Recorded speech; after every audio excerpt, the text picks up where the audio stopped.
إسرائيل. نعم، لكن إسرائيل دوما تقول بأنها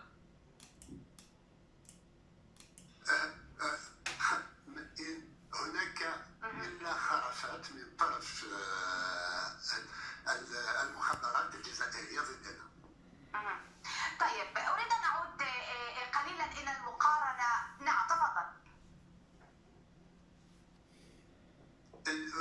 أريد أن أتكلم عن وضعية بلاد القبائل والشعب القبائلي حاليا. تفضل. الشعب القبائلي تحت حصار وقمع وسيطرة الاستعمار الجزائري،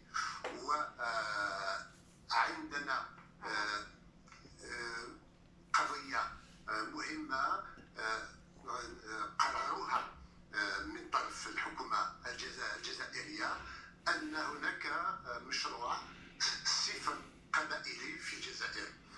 Il y a un projet de génocide anti-حرب لحق القبائل، وهي بدأت علنية في العام 2019، وهناك محاولة تصفية منطقة القبائل في الجزائر منذ العام 2019. ومنذ بدء هذه العملية أكثر من 50,000 من مواطني القبائل يحظر عليهم أن يغادروا الأراضي الوطنية، وكل مواطني القبائل الذين يدخلون أو يخرجون من الجزائر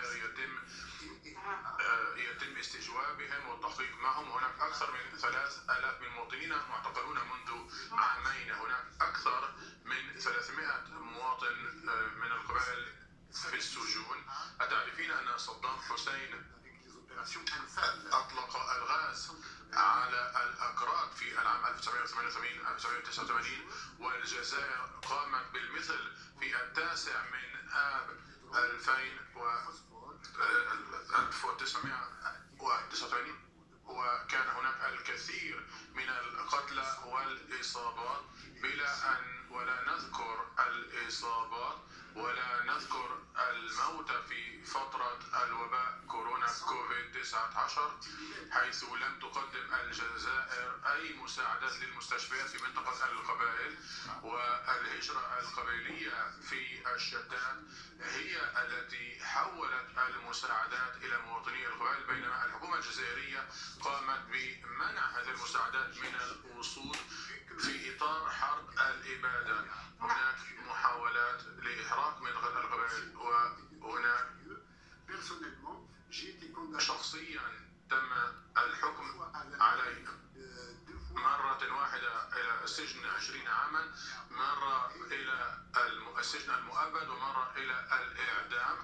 وهناك 49 من مواطني ونشطاء القبائل الذين حكم عليهم بالإعدام وهم في زنازين الموت في الجزائر. أريد أن يعرف العالم نحن شعب محتل، ولا أعتقد أن الفلسطينيين أو الصحراويين الذين يقولون بهم يعيشون القمع والبربرية والوحشية التي نواجهها نحن من قبل النظام. يعني تتحدث، وصفت الوضع بالخطير جدا كما ذكرت الآن، ولكن أريد أن أعلم هل هناك أي دولة في العالم أو أي دولة أوروبية تحديدا تعترف بكم؟ لأننا نعلم أن بعض الدول الأوروبية تعترف بجبهة البوليساريو، ولكن بكم هل هناك أي دولة تؤيدكم وتعترف بحركة الماك والقبائل؟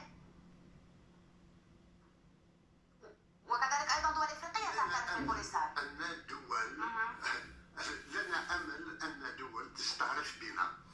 نحن نناضل من أجل اعترافنا من طرف دول بأسرها، وحاليا لم يكن هناك أي دولة اعترفت بنا، لكن نحن نناضل من أجل ذلك. ولكن لسنا وحدنا، ليس غير القبائل، شعب القبائل اللي ما عندوش استعراف من طرف بلدان أخرى. الصوماليلاند مثلا بلد مستقل، له دولة، له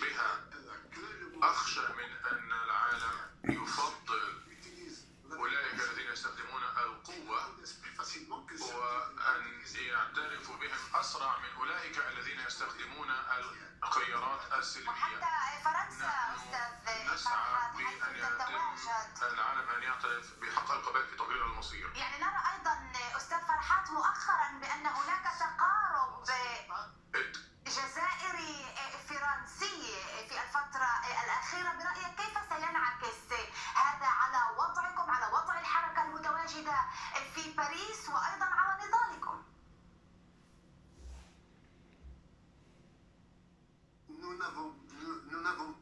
نحن لا نخشى من التقارب بين الجزائر وفرنسا طالما أن الجزائر هي حليفة بوتين وروسيا. الحرب العالمية التي يعد لها في هذه المنطقة هي فيها ستكون الجزائر إلى جانب روسيا أكثر منها إلى جانب الغرب.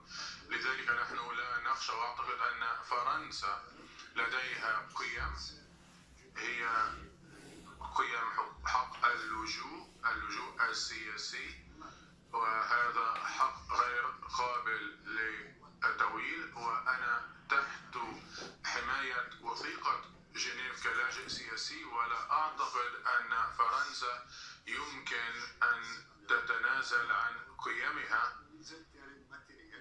مقابل مصالح مادية يمكن أن تكون إشكالية. علينا أن لا ننسى أن الجزائر هي التي ساعدت مجموعات فاغنر بأن تتموضع في بوركينا فاسو ومالي ووسط أفريقيا وساحل العاج ومناطق أخرى. المصالح الجزائرية والمصالح الفرنسية هي مصالح متعارضة. لا أعرف هل فرنسا تعني ذلك، الأوكرانية أستاذ فرحات غيرت هذه المعادلة. لا تدعم الجزائر.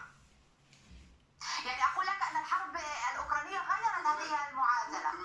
على العكس. على العكس. أوكرانيا كشفت أزمة طاقة بالنسبة لأوروبا الجنوبية. هذه الطاقة التي كانت تؤمن من قبل روسيا، ومنذ الحرب الأوكرانية هناك نقص في الطاقة، والأوروبيون يعتقدون أن الجزائر ستزودهم بالطاقة، والجزائر تنصاع بشكل واضح إلى تعليمات روسيا. لذلك الجميع يرى أن في نهاية المطاف هذا التقارب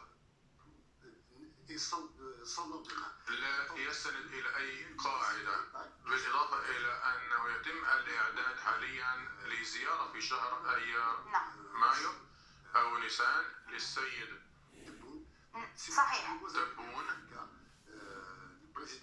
الرئيس الجزائري. سيتم استقباله من قبل بوتين في روسيا بشكل رسمي، ما يعني أن الجزائر دائما في المحور ذاته منذ فترة بومدين وبنبلة. السيد فرحات مهني رئيس حركة المان، شكرا جزيلا على تواجدك معنا. شكرا لكم. وبهذا أعزائي المشاهدين نأتي إلى ختام هذا اللقاء الخاص. أشكركم على حسن المشاهدة.